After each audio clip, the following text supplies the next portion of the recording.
everyone, this is Nighthauer81. I just wanted to go over some Overwatch open beta numbers that Blizzard has released. More than 9.7 million players in over 190 countries wide participated in the open beta, which is the most players in the last couple years, where Star Wars Battlefront had 9.5 million. The Division had 6.4 million, and Destiny had 4.6 million. What that means, historically speaking, Star Wars Battlefront has 13 million players, the Division has 9.5 million players, and Destiny with 30 million players. So, and Overwatch, after a week of being released, is up to 7 million already. So it looks like Destiny quality numbers for Overwatch. Looking at number of matches played, 37 million, and that equates to 4.9 billion minutes, with matches lasting about 7 minutes each.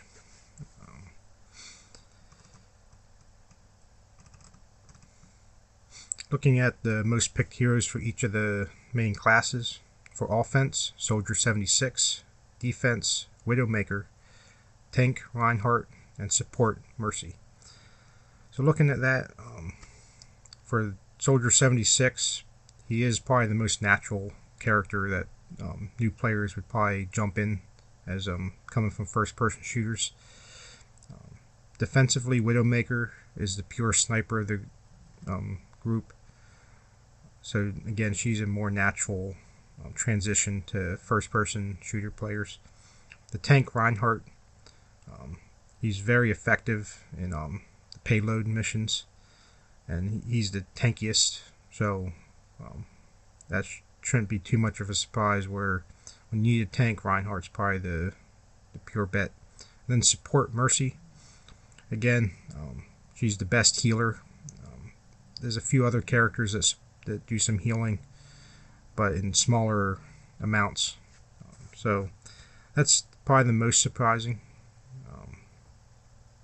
behind Soldier 76. I kind of thought a heavier damage dealer for offense, and probably one of the more mixed ones for support. But it's good to see that a Mercy character gets a lot of plays. Also, 271 million mid-game hero swaps. So people are switching during the match. I'd like to see if that's how much of an average that is. If there's some matches where everyone kind of stuck to the same players, it was just a smaller amount of games that had a lot of switching. The 271 million equates to about 4 swaps a match. So that is a pretty heavy number. It also showed how much damage versus healing.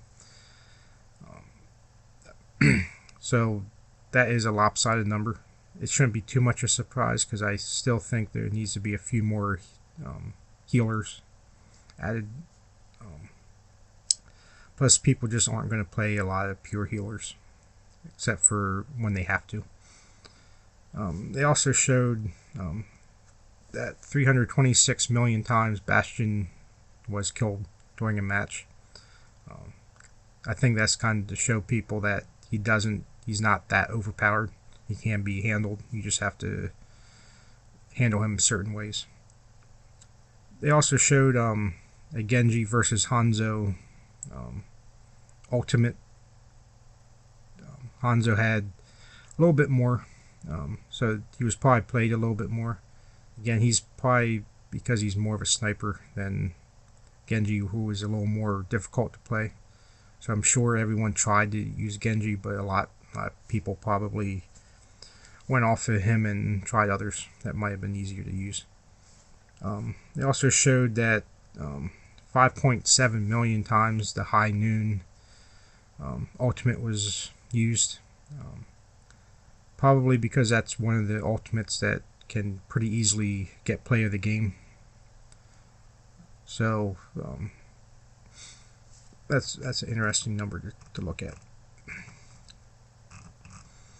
Then finally, they kind of showed a comparison between May and Widowmaker.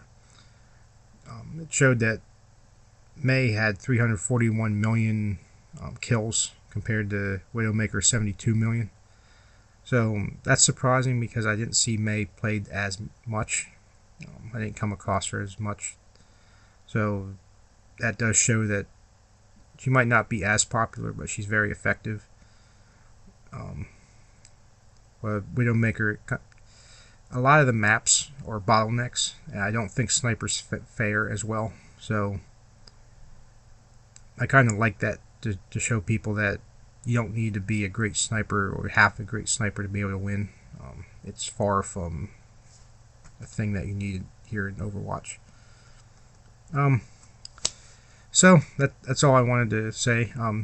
You can read my written article on the link shown below in the description. And again, thanks for watching. Please subscribe, like, comment, and I see you next time.